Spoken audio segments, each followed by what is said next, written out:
Friends, వేసవికాలం వచ్చింది కదా, పక్షులకు నీరు అస్సలు చిక్కవు. వాటి దాహం తీరడానికి నేను ఒక ప్లాన్ చేశాను. పాత బాటిల్స్ తీసుకొని దాన్ని బ్లేడ్తో కత్తిరించేసేసి ఈ విధంగా చూడండి, ఈ విధంగా పైనంతా కత్తిరించేసేసి వీటిని ఇసుకలో అట్లా బూట్ చేసేసి గాలికి కొట్టుకొని పోకుండా ఈ విధంగా వీటిలో కొన్ని గులకరాలు వేసేస్తే ఇది బరువు కదలదు. ఈ విధంగా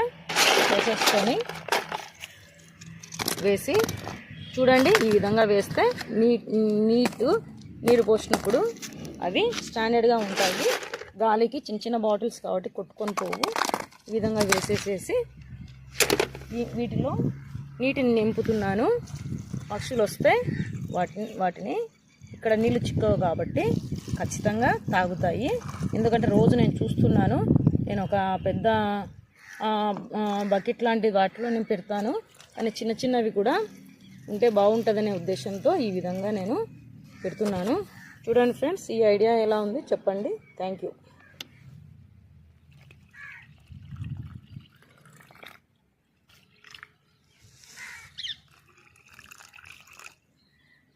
చూడండి, అన్నిటికీ నేను ఈ విధంగా నీళ్లు పోసేసాను. ఖచ్చితంగా మా దగ్గర ఈ చుట్టుపక్కల పరిసర ప్రాంతాల్లో నీళ్లు చిక్కవు కాబట్టి ఇవి ఖచ్చితంగా తాగుతాయి. దాని ద్వారా దాని దాహం తీరుతుంది. ఈ ఐడియా చాలా బాగుందని అనుకుంటున్నాను.